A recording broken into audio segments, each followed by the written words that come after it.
Hey, what up? It's me. I'm doing comic reviews for this week, and I'm reviewing some comics that came out the previous week, because I really didn't have that much money, so I only bought 2 books. So I'm reviewing them now. And this is my channel, so I do whatever I wish. Now, I'm going to start off with Real Batman. Batman Odyssey, issue 3, written and drawn by Neil Adams. And we're still opening with shirtless Bruce narrating the story, and we go to this, that's still kind of the framing technique that Adams is using. And then we go to, like, there's a lot of jumping around in time here, actually, because we jump to Bruce and Alfred having a conversation about what happened with his fight over at that huge warehouse or something that he was getting involved in at the end of the previous issue, where we had the cliffhanger with the guys about to shoot him in the face. And of course they shoot him in the wrong part where the bulletproofing is in his mask. So, there's not like there's this big jaw part they could have shot him in. But, you know, hey. And also, I love the good old school beaten and action going on here. Old artists seem to draw fight scenes differently than young new artists, and it's nice seeing that kind of style working around, where he's like just beating the crap out of, I mean, for quite a few pages, this little army of guys. And of course Dick Grayson jumps in. There's some brief explanation as to what's going on, although not fully, so I'm not 100% sure what's going on, which is a minor problem, but I keep assuming that there'll be more answers. Actually, at the end of this issue, it says answers. So okay, you've earned your place in time to just have fun with it for a couple issues. But you know what? We do need some backup here. We do need some exposition. So hopefully the real story will begin. I enjoyed it anyway, even though I was a little confused here and there. So I'm gonna give it 4 round chips. Art's beautiful. Story's a little clunky, but overall not bad. Also, in Dick Grayson and Damian, issue 14 by Grant Morrison, and who's doing the art? Fraser Irving. The art, I'll get going right here, looks very computerish. I mean, it's very pretty in parts and kind of stilted in other parts, but overall, very, very attractive art, very creepy. You know, Professor Pig is always good for a creepy, disturbing, and unnerving imagery, and he doesn't let down here. I don't really like Hurt, and I really hope he's not really Batman's dad. I'll just say that right now. I don't care if, oh, it'll blow my mind. I don't want it. I don't want that, okay? And, let's see, it's just getting worse and worse for our fake heroes, and, they're, God, I mean, Pig and Hurt have Gordon, and Dick ends up having to sort of team up with the Joker, because Joker says he's upset about being left out on this. And, you know, boy, it just gets messy, messy, messy. And pretty exciting, very action-packed. I'm going to give this 4 ram chips as well. And Birds of Prey, issue 5 by Gail Simone. And, let's see, Ed Beans is off, so it's Alvin Lee and Adriana Mello. She's feeling mellow. And this opens up by saying it's part 1 of a 2-part story. It's like, well, wait, I thought this was still part of the other story. Oh well, you know, okay, it's your story. You can say this is part 1 if you want. Barbara hooks up with those guys who are kind of part of the revenge plot. Now, you know, she's settled things with them, and they're working for her. Let's see, Black Canary and White Canary go off.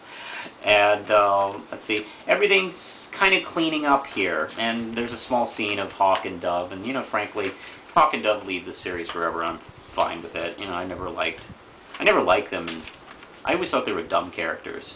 And it always struck me as something that somebody created in 2 seconds.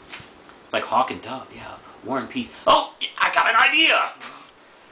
It's like, hey, that's a great idea. Can you put the world's worst cape on Hawk? Yes! Okay. Alright.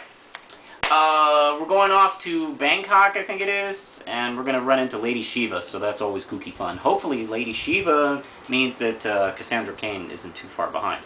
Not bad. 4 ram chips. And Zatanna! Issue 5. You know, people won't leave her the fuck alone, I swear to God. Every demon in the universe wants, you know, a piece of her.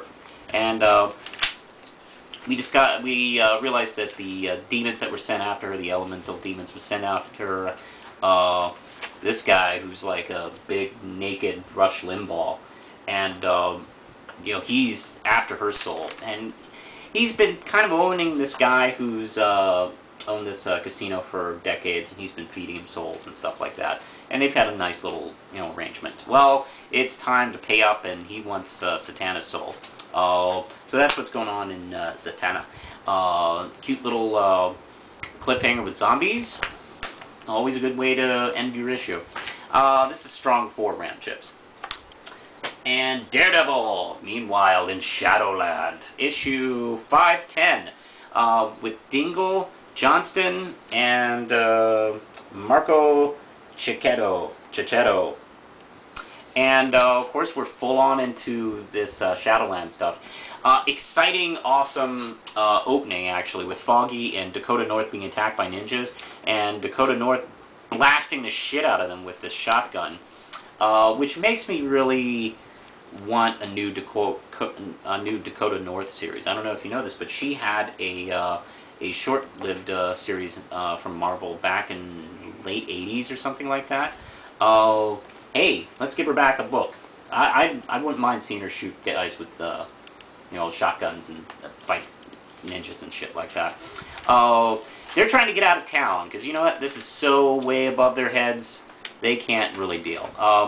And they especially don't want to fucking deal with the Kingpin, who turns out to be, since Matt is going completely rogue and going way over and beyond what a normal criminal should do, he's actually sort of become an ally in this, which is too much for Foggy, and I frankly don't blame him.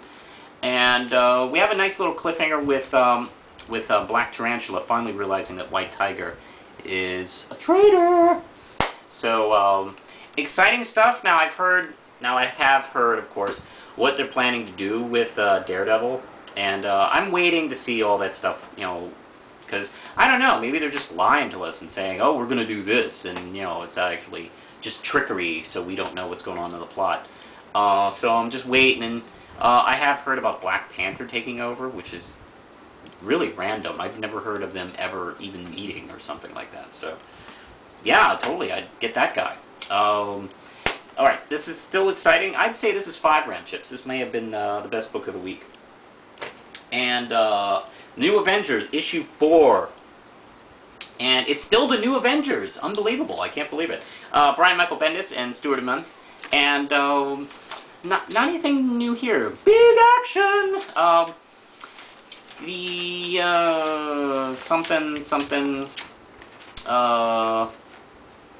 Trying to figure out what's the big revelation in this thing.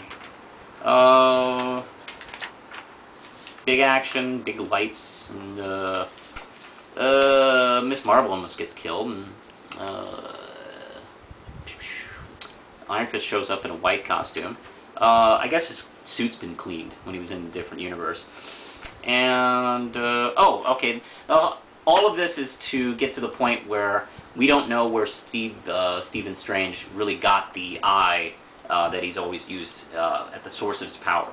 There's been questions like, did you really get that the legitimate way you've always told us, or have you got it from some more sinister way? 20 issues to get to that question, but okay. Pretty good. I'm going to give it a weak 4 ram chips. I did a lot of 4s this week. Sorry. Everything was pretty good, but, you know, I don't know. Anything that just really kicked me in the balls, except maybe for Daredevil, that was pretty good. I think that's about it. Until next time, push the button, Lindsay.